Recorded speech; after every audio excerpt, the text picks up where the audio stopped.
everyone, my name is Youlan, and I'm a rising senior at St. Michael's University School in Canada. Today, I'm honored to present my independent research titled Stronger Visual Imagery in Multilingual Brains Worldwide, which examines the relationship between language fluency and visual mental imagery, and explores its broader relevance to neuroscience and public health. To begin, a brief introduction by myself.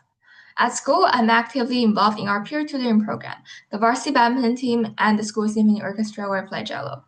Outside of school, I found Discover Mind, a youth-led advocacy initiative for brain injury survivors. I'm also interning at the local NGO where I work to provide accessible resources for people living with brain injuries. These experiences shape my growing interest in neuroscience, education equity, and global health, and directly inspire the project I'll be sharing with you today. Aphantasia is a condition characterized by the inability to voluntarily generate visual mental imagery. People with aphantasia cannot mentally picture a red apple or visualize the face of the loved one. It affects an estimated 3.9% of the global population, and its effects extend beyond imagination. Visual imagery plays an important role in memory, creative thinking, learning, spatial reasoning, and mental health. Despite its impact, aphantasia often goes unrecognized. Many people do not realize they're experiencing it, and it remains under-discussed both clinically and scientifically. Despite the increasing scientific interest in mental imagery, current research in this area has important limitations. Most studies on aphantasia right now rely heavily on data from weird population, that is, individuals from Western, educated, industrialized, rich, and democratic countries.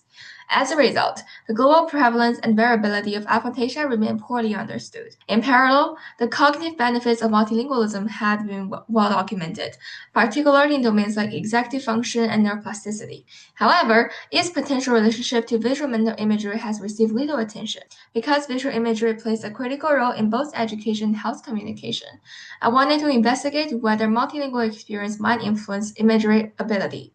Moreover, if this relationship exists, then language-based strategies could offer scalable and low-cost intervention to support cognitive health, especially in multilingual or under-resourced settings. This led to my research hypothesis. Fluency in a greater number of languages is negatively correlated with the likelihood of experiencing aphantasia or the lack of visual imagery. To explore this, I created an online survey using Google Forms.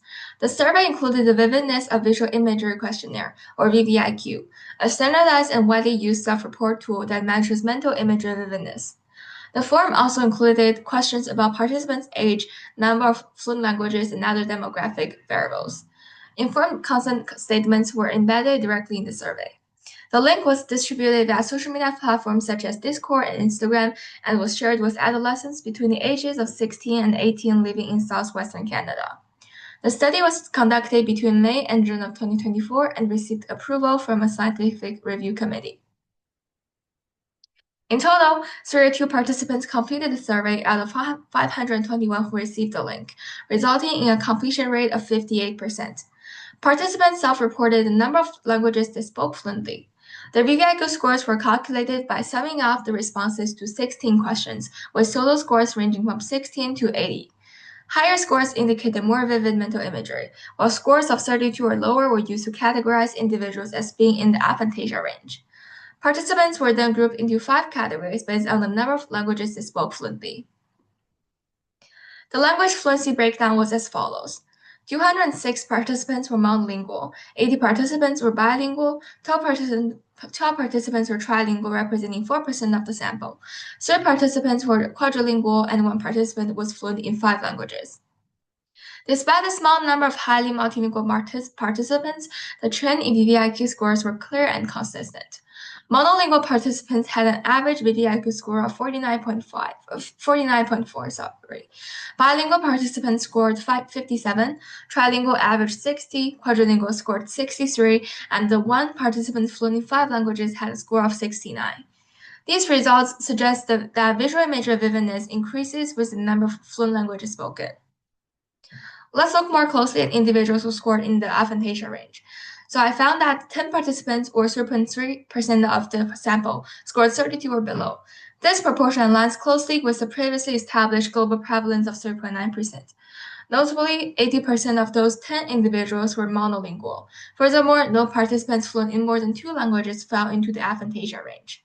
This provides additional support for the hypothesis that multilingualism may reduce the likelihood of aphantasia. To statistically validate the results, I performed three analyses. An independent t-test comparing monolinguals to multilinguals yielded a statistically significant result. A one-way ANOVA comparing VVIQ scores across all 5 languages groups and a linear regression analysis showed a strong positive correlation between the number of fluent languages and VVIQ score. These results provide strong statistical support for the observed relationship between multilingualism and enhanced visual imagery.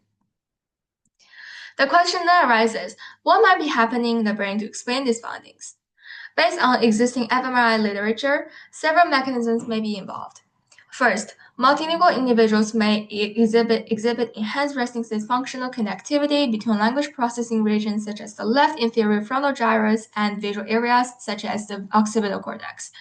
Second, multilingualism has been associated with increased gray matter density in executive control regions of the brain, which are implicated in both language switching and mental imagery. Third, the ongoing need to map concepts across multiple linguistic systems may strengthen cross-modal integration, reinforcing the neural pathways responsible for generating mental images. Together, these neurocognitive mechanisms provide a plausible explanation for the observed correlation. These findings have broader implications for global cognitive health. Multilingualism may act as a protective factor against imagery-related deficits such as aphantasia. It also supports key cognitive functions including memory, creativity, and spatial reasoning. Because language learning is a low-cost and widely accessible intervention, it holds promise for integration into both educational and therapeutic settings. This is particularly relevant in multilingual and under-resourced communities where access to clinical cognitive support may be limited. These findings also emphasize the importance of making neuroscience research more globally representative and inclusive. From a public health perspective, this work highlights the essential role of visual imagery in supporting cognitive and emotional well-being.